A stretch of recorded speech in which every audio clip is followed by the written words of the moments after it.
is to how to become a money master. And we have Dr. Yoo here. Good morning, good afternoon.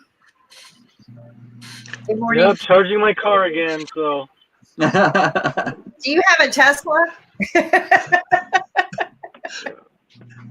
You're charging your car. Is it a Tesla? Yeah. Everybody in California has a Tesla. Yeah. Everybody has a Tesla, right? I just got in my garage. That's where I don't charge outside. Did you guys talk about the Black Lives Matter issue yet? Or we have been discussing that. It's been interesting to me because I've been getting questions via my Facebook from people all over the world, even from Afghanistan. They apparently been watching our news over there, like they broadcast it on their TV network. They think the whole country's in anarchy when it's just a few isolated incidents, and all the other demonstrations are peaceful, but there's like pockets of riots and looting, but the news always blows out of proportion. I was joking with my Wuhan supplier because when the virus broke out, I'm like, "Oh, are you guys okay?" And he's like, "Oh, the news is blowing out of proportion. They tested 9.6 million people last week. Only 300 tested positive. They did the nasal test and the finger prick." And so it's fun because he's like, "Oh, are you okay with the riots?" I'm like, "Same thing. The news is blown out of proportion." So it's kind of funny how we had those exchanges. Yeah. Well, I'm keeping people out of our country this way. I'm like, you don't want to come here because we're a mess. I'm kidding. I'm like, this is better than a wall, right? But no, it was weird because they go, well, you're telling this story and we're listening to you on our network because they can't get Wi-Fi because it costs by the gig. So they're literally filming us on their networks. And they go, we want more of the story. We want to know why a police officer would kill a man. So I'm kind of telling them the story from what we see because we don't have all of the facts, like Nick said. But I'm trying to tell them that exactly what you said, Dr. Yoo, is that they blow it out of proportion. You know, you're seeing the fires and the Molotov cocktails and this in small sections. But we have a reporter for us going out, and he's filming all the peaceful protests all over North Carolina. He's going around and filming it, and there's no fire, there's no cursing, there's no any of that happening. He goes, I'm looking for it, but I don't see it. So I'm sure it's happening in some places, but I think these are paid for rioters. They're terrorists. They are terrorists that go in and they do this because I've been told that, and he even went and found it, that somebody is having bricks delivered to these sections of town. And he went downtown Raleigh where rioters went in because what happened is the protesters in North Carolina, they all took got together and they said, we're only going to protest during the day. So anyone at night, shoot them. Just shoot them because it's not us. That's the bad people. Tell me, it must be a good business opportunity. Start selling bricks to protest. I guess. So, no, I think you can supply on time. For example, people finish their bricks. Right. Here are new bricks. Go for it. You know, I don't know, but they said that they were being put there for rioters to come get and start throwing. And if you look at the gang of rioters that come in, they all come equipped. Somebody pointed this out to me. It might have been Rakesh. They said, Kim, take a look at, they're all equipped with, and then I started doing research, and they are. The rioters come in, the looters, they're criminals. They're paid for criminals, and they do this intentionally. So I believe that the protesters have a right for voice because majority of them don't have money, and the only way they can get their voice heard is to come together. But it was interesting to me that in North Carolina, they're saying, we're just going to protest by day. So all the people at night, shoot them, take care of them, but don't shoot us. So this is what I'm working with someone. We're going to go to the White House together, and we're going to start changing the laws to make fairness and procedure. because there is no fairness in procedural of law. There's a law that says there is, but there's not. So we're going to go together because he's a bigger voice than me. He thinks I'm smart. I'm not. I surround myself with smart people who tell me all of these things. But we're going to go together. If anyone else wants to go with us, that's great. We're not going there to fight. I think the real way to fight, your pen is stronger than the sword. And I just think we need to stand together. But I agree with you, Dr. Yoo. The media took it out of proportion, both things. So I mean, test. Tell me, because of this lockdown, and I'm at home and I'm doing work. The only channels that I can get internationally is Al Jazeera, European TV, and all of those channels. Like there's 4 different channels, and they all just about the rights. So from or you can Australia, get MTV, and we've been talking about health, how to get yourself healthy again, how to fight off COVID with building your immune system, getting rid of the obesity, exercising, get outside, positive, learn, get educated. We've even shared resources. I love the 12 autopsies of COVID patients. I don't think I could get enough of it. I sound sick, but I just kind of like, wow, this is so informative. I've learned so much of how these people died. And, Dr. Yoo had said it too, and I wish they would do this. I wish they would just show us the research they're doing under the Petri dishes. Like nobody's videotaping that and sharing this. Are they, Dr. Yoo? Well, I want to see the coronavirus isolated. I don't think it's ever been isolated. Right. And I don't know if anyone's ever really seen it under an electron microscope, so well, I'm not saying it doesn't exist altogether. I'm like, well, maybe it exists, but not everywhere, right? Not in Idaho or, how could it spread that fast? It's very suspicious. And even if it did, it's not nearly as deadly as, the media proposed it would be. And look at Wuhan. They're like, oh, there's going to be a second outbreak. They're opening up too early. I got the inside information. 9.6 million tests last month. They did the nasal and they did the finger prick antibody. Only 300 positive. So, there's something going on. And now these riots are another excuse to quarantine and give curfews. Just when businesses were starting to open, and we got this re-election, all of a sudden, like a jack in the box, this issue pops up. I'm not saying it's not a real issue. No, racism is always going to be around. It's wrong. But why did it have to come out in the kind of like when we're coming out of Corona before the election? It's very suspicious. People get arrested every day. And who knows, maybe this incident was used as a springboard to favor, one party. It's like their last-ditch effort to get the current administration out of office. It's just too convenient. Kind of like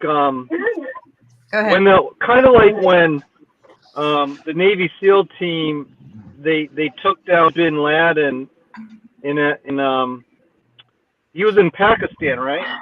Yeah, and that was like before the re-election, and they show Obama in the decision maker chair as if he's calling the shots, like he has real military training, and then all of a sudden he tries to make himself to look like, oh, he's the hero, but the Navy community didn't appreciate that.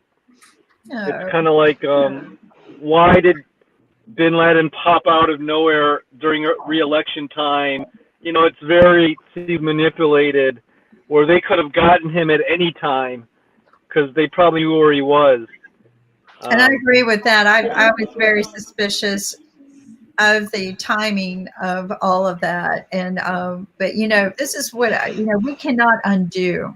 We cannot undo the damage, the pain, the suffering that discrimination causes people. We can't. But what we can do as a community is join together, because there's more good people than there are bad. And we can unite and we can stop this.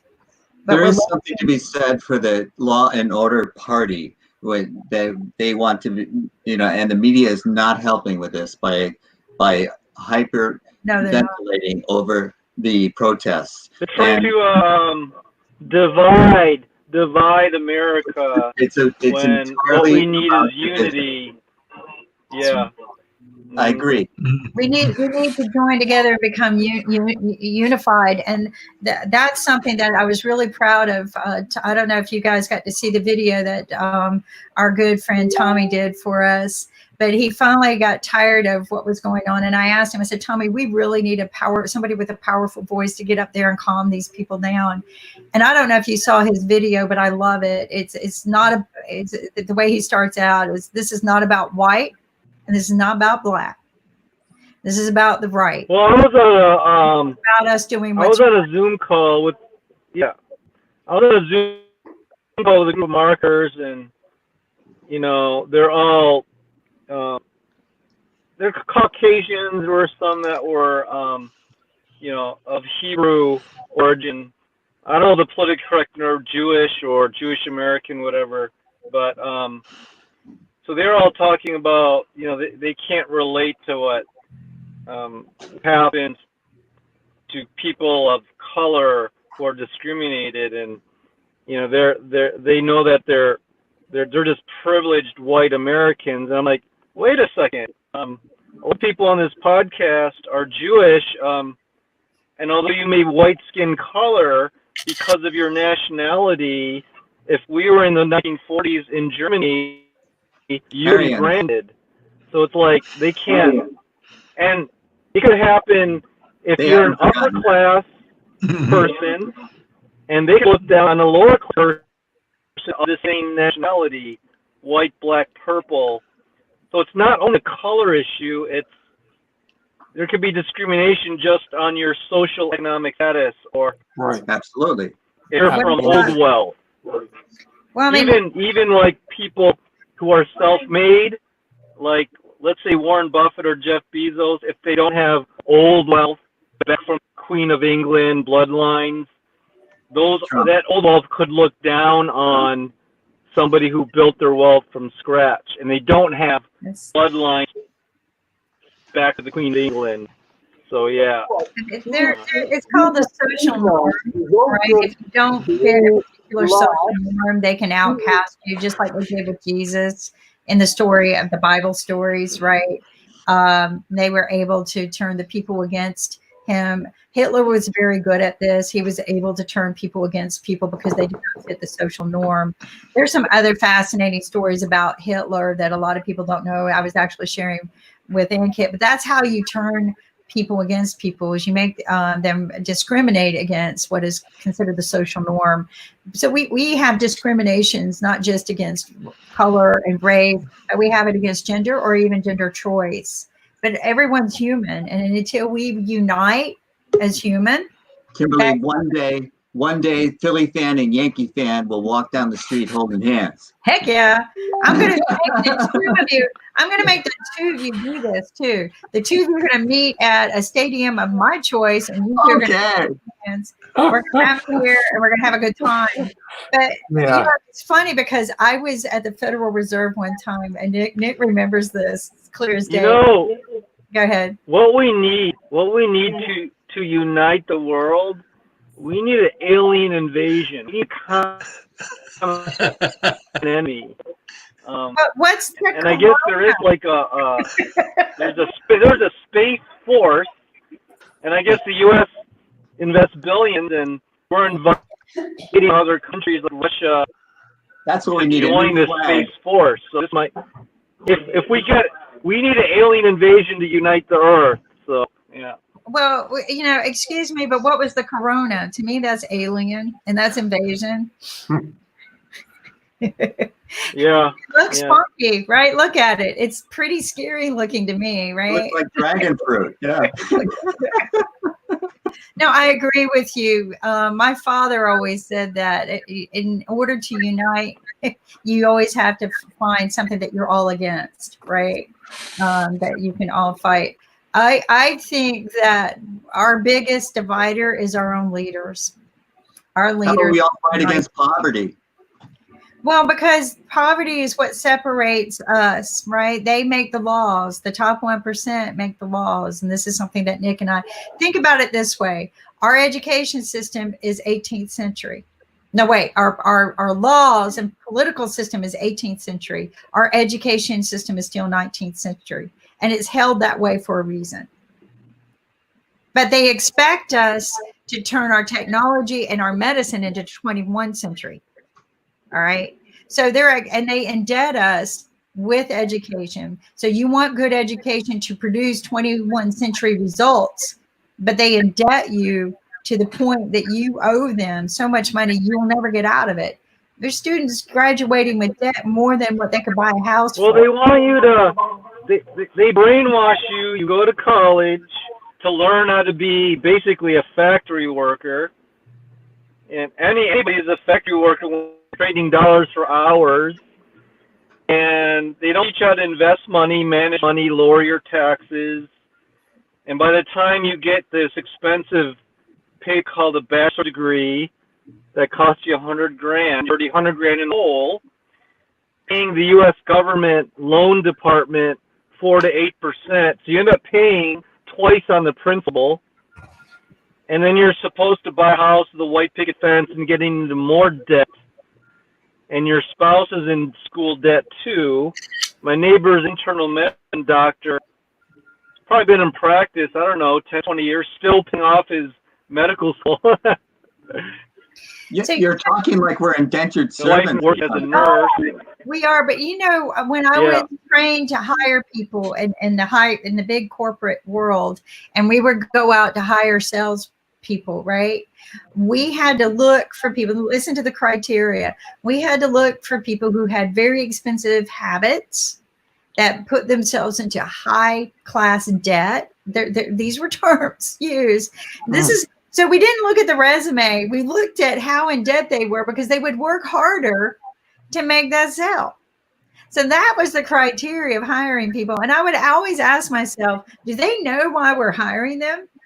Like, so if I went to work for this company for sales and they saw that I was driving a Toyota Cressida, and because that's cost effective, that wasn't a Mercedes Benz that would cost me millions to maintain every year, right? That I was driving a Toyota Cressida, that I bought my clothes wisely. I wasn't buying the high trend clothes. I didn't necessarily play golf all the time. I played when I had to, you know, like, you know, but they looked at hobbies. They looked at everything you did. That was the criteria for hiring people because they wanted you to be in debt so that you worked harder to pay for these things. And I asked myself, do these guys know this is why they're being hired? It's just had nothing to do with skills. I'll tell you, one of the companies in Dubai, what they do is when they hire someone, they hand over Mercedes-Benz keys because they want all the employees to drive in Mercedes. And that's only you can maintain the standard and the status of the company. And that's how you get good clients. Because if an employee is driving a Mercedes, that means company is doing good and they have a big perception. That's how it works. And also that way, employees also bound to be happy because he's driving Mercedes, which he never thought of. Because we did it the opposite way. You work hard to get that Mercedes, or you got the Mercedes, you're in debt, you have to pay for it. We had a company that would do that, like they leased the Mercedes or whatever, and you would go visit your clients in these very, very expensive cars. But that stopped. If there was I think that was in 1997, they stopped doing that. 1998, that policy stopped in a lot of companies. But like Hewlett Packard, all of their salesmen had the same car. They could pick whatever they wanted out of 2 cars on the lot, right? They all drove the same car, one or two, right? And so Hewlett Packard was really famous for doing that. I think Sasha was having some interesting stories about that. Yes, Sasha. No, all I want to do is to defend my Mercedes. In fact, this is the cheapest, far the cheapest car to maintain. I'm doing maintenance only once a year, not What is twice, it? not 3 times, once time. I just did it beginning of April until next April. I don't have to even understand. All I have to do is to put some gas and to drive. That's all. Once a year maintenance. And I was a little bit scared when I bought this Mercedes. I thought, okay, so I'll have to pay probably a lot to maintain or so on. And then I just thought, wow, once a year? I love it. And I will replace it only with Mercedes. Or maybe Tesla. I'd like to give it a try. But so far, Mercedes is a wonderful car. What is it again? What car is that? Mercedes. Oh, Mercedes. It is. It is a beautiful, wonderful car. I love mine. It's low maintenance. I've Hyundai Santa Fe. I've had it forever, and it looks brand new to this day. Mainly because I parked it in a garage, but it was the reason why I bought it was what was it, $15,000 less than the equivalent Toyota. And same features, right? I had all the same features, $15,000 less. And I said, well, what the heck? I'll give it a shot. And ended up being a great, I mean, I've had it since 2011 and it's never, I'm going to kill myself now. It never let me down, right? I've never been stranded, but knock on wood. You jinxed yourself, yeah. I did, didn't I? I'm sitting here knocking on, but but that's the way you got to buy cars. You got to look at them, right? Most people say they're not an investment, but if you have to have them to get to and from work, they are an investment. I don't care what anybody says. If you got to have it to go to work, to well, travel. in the future, Here, go ahead. Yeah, car ownership might be eliminated in the near future with self-driving cars, where you just hop in and then you tell the car the destination, drive you there without a driver. Right. That's so owning a car might not be economical in the future if you have a bunch of automated cars and you just hop in and out when you need to go. So and you can order them from the dollar store. I just, but I still want my driver. I don't want autonomous driving. I want a driver in a car. I prefer that. We have to have it. Yes. But even if you're just an override. Yeah. I'm Will Smith and iRobot. I have interviewed the chief technical officer of Ford about the self-driving cars that they were doing. He's actually been on our show and kept trying to get me to get into it. And I'm like, way am I going to, not even on a where it just drives in a circle. I'm not going to do it. They scare me because it has no reason to live, right? I do. So my reflexes are going to be different than it. Good right? point. It really is. My reflexes are, and airplane, Air Force pilots will tell you this. Artificial intelligent reflexes are not intended to live. Just not. It crashes, like Nick says, or somebody else said the other day, it crashes, you send it to the drone hospital. Henning said that. You send it to the drone hospital. No harm done. But humans' lives are too much. But I agree with you, Dr. Yoo, the self-driving cars will replace us. There is a new way to do an expensive car now. A friend of mine just invented it. It's kind of like the Uber of cars, like luxury cars.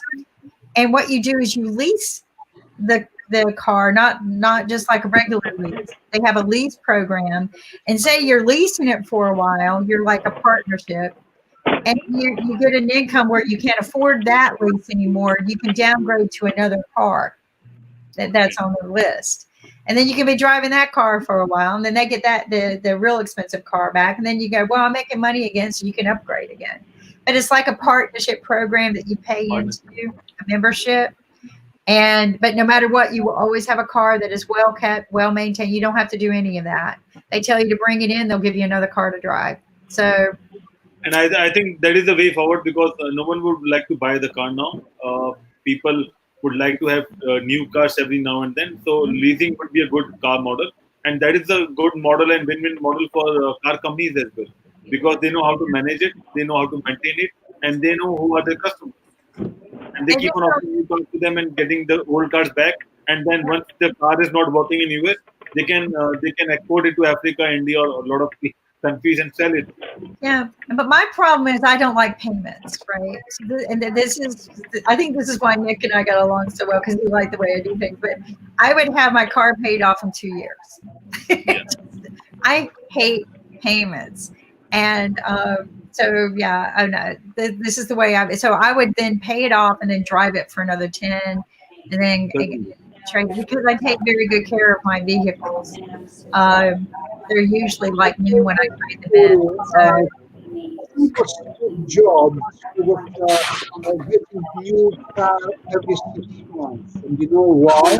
Because every 6 months he had to renew his sticker for a license plate. So he hated to do it. So he would just go to a dealership, put on his car, which was 6 months old, and he was getting a brand new car. But dealership provided already new sticker and everything else. So he would drive new car for another 6 months, and in 6 months he would drive back to dealership and get brand new car again with a new sticker. You want to hear a really crazy one? I forget which athlete this is, but there's an athlete out there that would not own the car long enough for him to have to get the when he get the inspection sticker. So I guess that's a 3-month period. But he did not want to ever have to do inspections and registrations. He never wanted to have a car registered. So he was trading his car in. I'm like, why not just own a dealership? And you just drive whatever car's on the lot. Why are you going through this process of every 3 months? It was crazy. People have their reasons, right? But my favorite thing is the rich people who own like 50 cars that are like really great collectible cars, right? And they're very, very wealthy, but they have to maintain it. They have to maintain the insurance. They have to maintain the licenses. They have to maintain keeping it on the road. Dr. Tula, welcome. Good evening, Kim. You look little jaded. Good evening. I haven't seen you all week. How are you doing? Yeah, all well, Jim. You look, Kim, you look little jaded. I hope you are all right, because you look very down today. Well, Jim is as effervescent as possible. I love Jim like anything. And Sasha is always smiling. Sasha's always smiling. Yeah. I think and Lynn has been happy for over 50 years living with his wife. So that's 54 years, and he has a happy place. Still going. Still going. So you remembered about the 54. That was yesterday. So now it's 54 years in one day. Wow. Oh my goodness. One day at a time. What's that? One day at a time. One day at a time. Absolutely. Yeah. Well, you always look happy, Dr. Tula. How are things going in your world? So, I mean, we don't have much of a choice. I mean, the government has opened up a lot of things. So, it's business back as usual. People are still very skeptic. I mean, they're going to take it very slowly. But, I mean, honestly speaking, we're not that great, rich a nation. So, I mean, there is a little bit of tendency of people to fall back to join work. But, I mean, honestly speaking, it's a great catch-22 situation. I mean, I will be very totally honest with you. I won't be, wanting to be in the feet or shoes of any politicians at the moment. No, I would not. Because it's a very, very tough decision to make. Yes. Well, it's because any decision you make is going to be an impact of both negative and positive, because sometimes you cannot make everybody happy. And right now they made some knee-jerking decisions in the beginning, and the cleanup from that has just been difficult. So I agree with you. I would not want to be a politician right now. Dr. Tula, you were right that I was a little bit down, because before you joined us, we were talking about COVID, of course, and Black Lives Matter and the riots in the streets, and it's sort of a depressing topic. And we have to work to keep our spirits elevated during these times. I know. It's well, Jim, Jim, you grew up in the 60s, and you've seen crazy things happen in the 60s, you know. JFK, Robert Kennedy, Martin Luther King assassinations, you know, Woodstock. I mean, it was crazy back then, huh? Vietnam. One of my earliest memories is being in church after the president was killed, and everybody was crying, and I was too young to really understand why. But that's one of my earliest memories. I grew up then too, and I remember crying. My mom dressed me up. Everybody went to church for the funeral. I remember that. I remember exactly where I was. I was in college at the time. Wow. And I know I could almost take you to the spot when somebody passed me and said the president was shot. It was amazing. But I did want to mention one thing. And there was an article in the Philadelphia Inquirer the other day. 1964, we had riots here in Philadelphia. And it was interesting because they quoted some people from 1964 who said even in those days when the riots were happening, they found when some of the people were arrested that they were paid rioters, even in 1964. So this unbelievable. This has been going on for all these years. I mean, so that's 56 years. And with the riots, people have been paid to come in and riot. So, which is a shame. Dr. Tula, I love the way you change things for us with a different view perspective and a very healthy one. Like the one day you told me I need to put ice on my head. I need to cool off a little bit.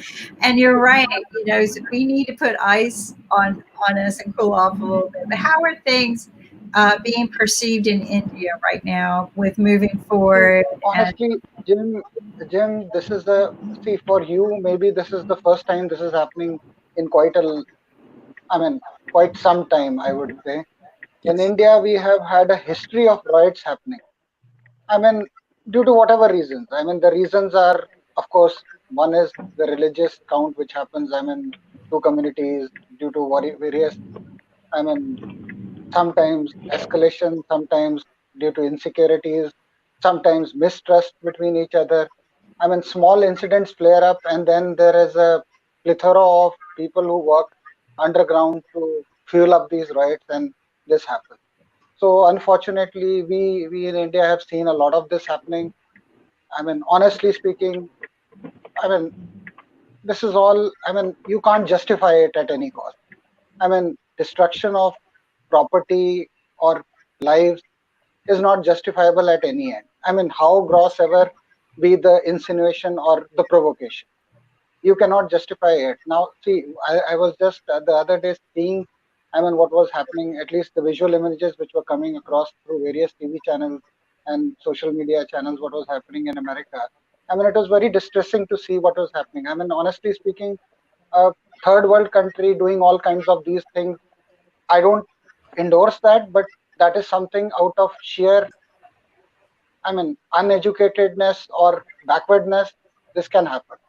But in a developed country, this happening looks very, very, it doesn't just look good. Well, my political awakening was in the Vietnam War, and I carried a sign saying "Make love, not war," and I hadn't done either one. So. Make love, not war.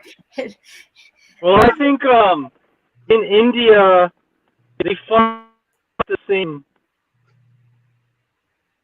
He froze. He froze.